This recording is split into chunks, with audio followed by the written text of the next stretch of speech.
Ucas has replaced personal statements with structured questions. In this video, I'm going to give you pointers on how I would approach these structured questions if I was applying for physiotherapy for a 2026 entry. My name is Mariah, I'm a rotational physiotherapist, and on my channel I post things physiotherapy, lifestyle and travel related, so if you're interested, subscribe, turn notification bell to all so you never miss a video. Personal statements are something that's been around for years beyond me. I know when I applied for both of my degrees that I had to do a personal statement, which is essentially a essay piece which you would use to basically say, hey, I want to do this course for said reasons, this is who I am, this is why I like that university, please pick me, is essentially what you would do with a personal statement. Versus the structured questions are 3 questions, which we'll get into later, where you kind of cover the same things, but you're just a bit more restricted. And the purpose of them changing this is to make applying for university a bit more streamlined, easier, make sure everybody's hitting the same points, but also open the possibility of university to more people. I'm sorry if you can see the sun coming in, it's just smacking me in the face. Anyway, making, the opportunity to go to university available for more people, which I think is a good reason to do it, and good reason to make this change. And this change is something that is going to be happening for 2026 entry and beyond, so get used to it. The first question is, why do we want to study? Not we, I've already studied. Why do you want to study this subject or course? Now my points I've got down, obviously this is about your motivation, they want to really understand. So the main things I would definitely say you want to hit is obviously making it clear what led you to physiotherapy, in terms of it could have been you had an injury and you were treated by a physiotherapist, it could be you've done work in a hospital and you've seen physiotherapists in terms of working with patients and you're like, wow, that sounds awesome. Or in my case, where it ties 2 of my passions together in terms of my passion for understanding the human body, exercise and that side of stuff, but also my passion for helping people, that comes together. Physiotherapy just seemed like the right career for me to take. It could also be, I don't know, you just again, you like helping people, you like rehabilitation, and physiotherapy was just maybe the first thing you stumbled across. Maybe don't say it like that. Don't say it like that. But hey, those kind of things.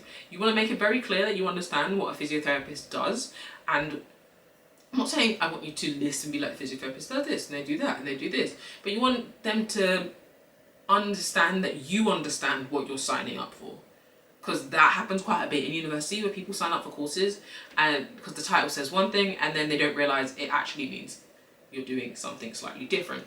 But hey, so in that case you want to touch on the fact that you understand it's a broad profession. It's not just your stereotypical areas of sports or MSK, and that may be the area you desire to pursue later on down, but you want to make sure that you're very clear in the fact that you understand it's broad.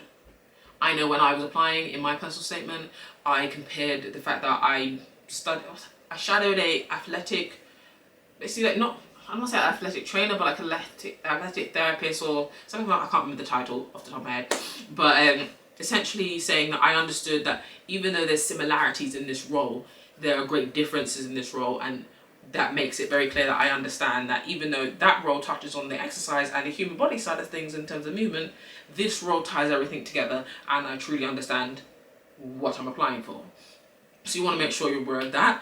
I've also put down that, again, you've experienced physiotherapy or seen a physiotherapist before, you understand that you'll be working with all populations, all age ranges, different demographics, and that it's a rewarding job. You don't have to put all these pointers in, but these are things that I would put in to make it very clear, because also, like I said, even if you know where you want to specialise in, you can touch on that later, but initially I'd be broad, just in the sense that most of your placement aren't going to be just because you want to do sports, they aren't just going to be in sports. Anyway, so moving on to the second question, which touches onto your experiences and your skills. So the question, to be exact, is how have your qualifications and studies helped prepare you for this course or subject? Now, for me, physiotherapy is my second degree. I did an undergraduate in sports and exercise science, so physiotherapy is my master's. And I don't know if that will be the case for all of you guys. Some of you guys, it may be your undergraduate degree. So you touch back onto your A levels, your BTECs, etc.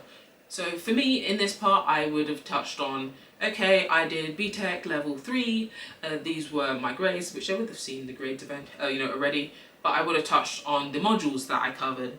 I would touch on the fact that, okay, I have an undergraduate degree in sport and exercise science. What does that mean? And how does this relate to physiotherapy? You've got to make sure you're bringing it to physiotherapy. So you're not just like, I did a module on nutrition. Okay, how does this relate to physiotherapy? Or like, I would be like, I did a module, like one of the components of my undergraduate degree were to study biomechanics.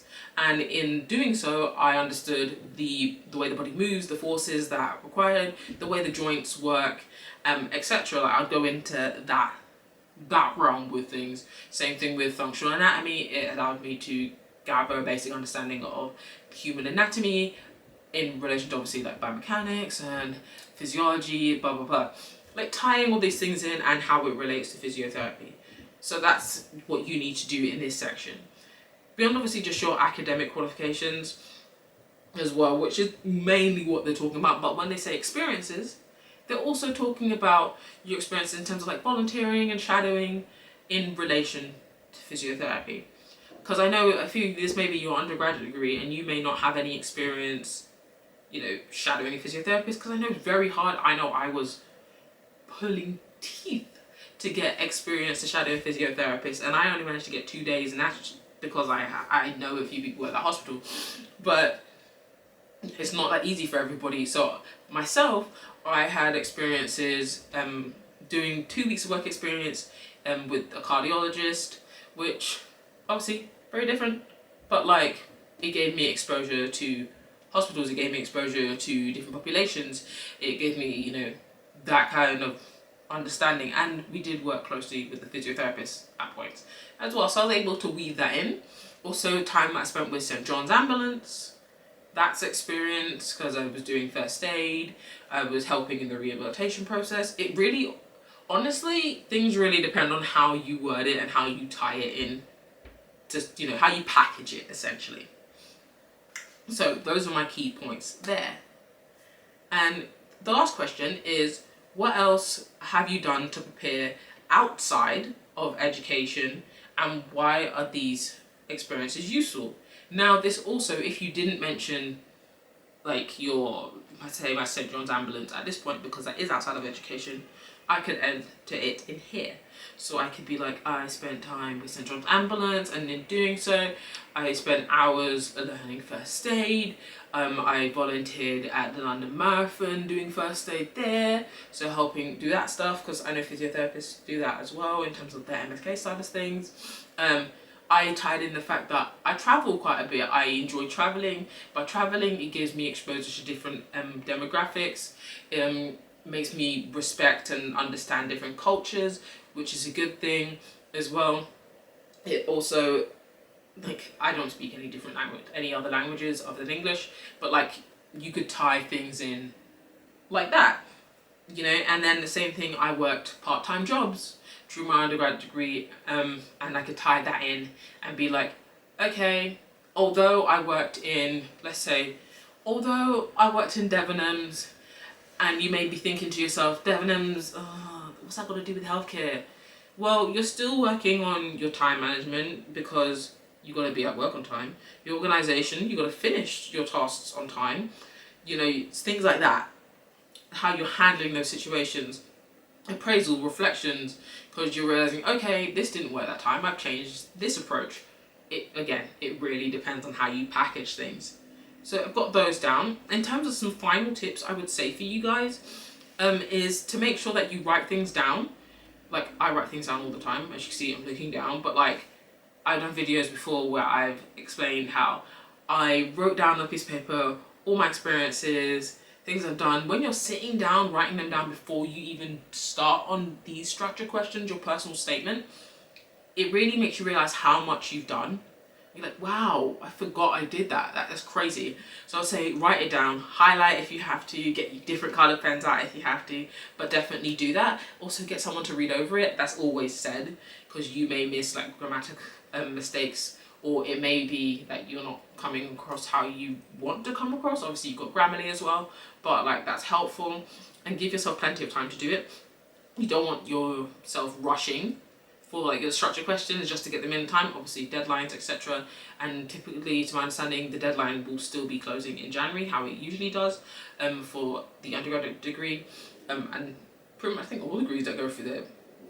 But anyway, so you need to be mindful of that. So give yourself plenty of time to make sure that you're answering these questions. And obviously, if you need any support in terms of which question you find the hardest, reach out. I'm happy to help where I can. Obviously, I'm not going to write your personal statement, well, your structured questions for you, but I'm happy to guide and proofread over if that's something that you need me to do. But in the comments below, please share what questions you're finding the hardest, or just how you feel about the change. Were you planning on applying for physiotherapy when it was a personal statement and you decided to defer a year and now you're doing this? Let me know. But I'll see you guys in another video. Good luck. I hope you all become amazing physiotherapists. Bye guys.